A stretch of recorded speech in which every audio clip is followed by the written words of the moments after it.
my question is free cash flow. Sell-side analysts like to do a 10-year discounted cash flow analysis with the terminal value. Even some of the books written about your style, the Warren Buffett way, Buffettology, imply that you go through that exercise. But I know you're famous for not using computers or calculators. I'm wondering if those type of exercises fall into the too hard file, and you just do a simple free cash flow, normalized free cash flow over a discount rate. And if you care to augment the answer with your numerical analysis of Coke, I'd appreciate that.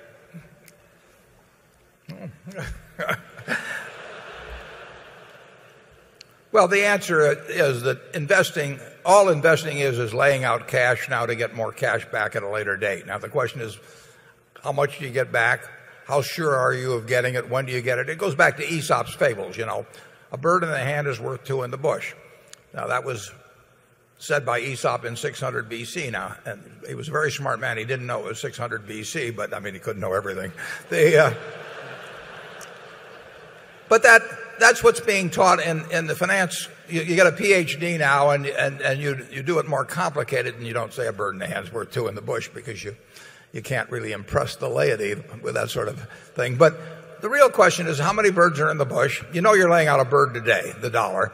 And then how many birds are in the bush? How sure are you in the bush? How many birds are in other bushes? What's the discount rate? In other words, if interest rates are 20%, you got to get those two birds faster than if interest rates are 5%, and so on.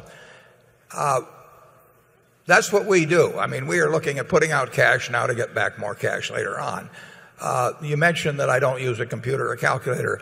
If you need to use a computer or calculator to make the calculation, you shouldn't buy it. It should be so obvious that you don't have to carry it out to tenths of a percent or hundredths of a percent. It should scream at you.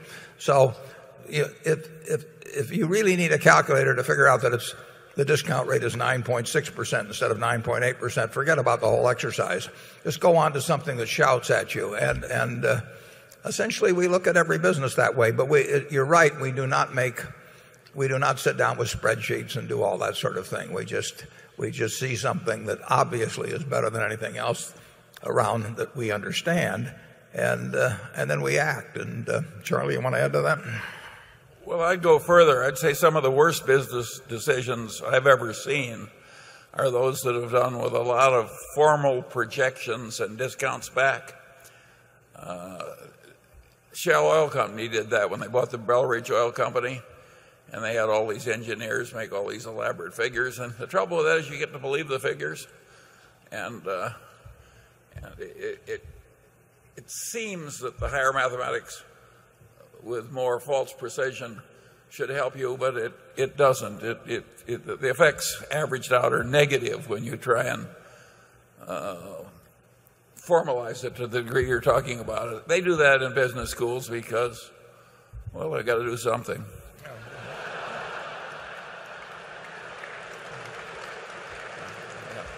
There's a lot of truth to that. If you stand up in front of a class and you say a bird in the hand is worth two in the bush, you're not going to get tenure.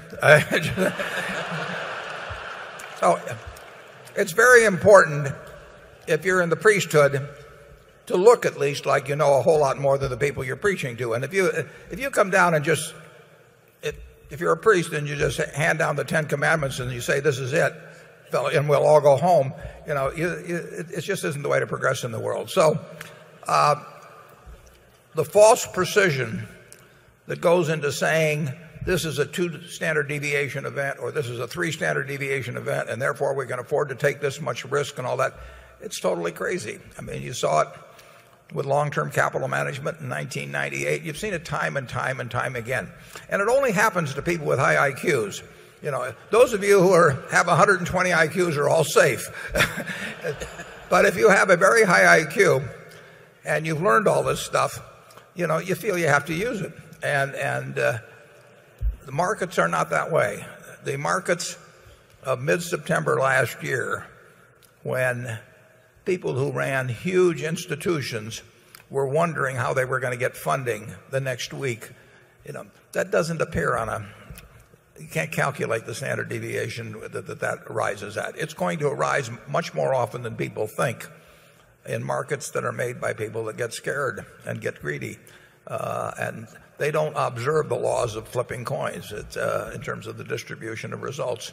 And it's a terrible mistake to think that mathematics will take you a long place in investing. You have to understand certain aspects of mathematics, but you don't have to understand higher mathematics.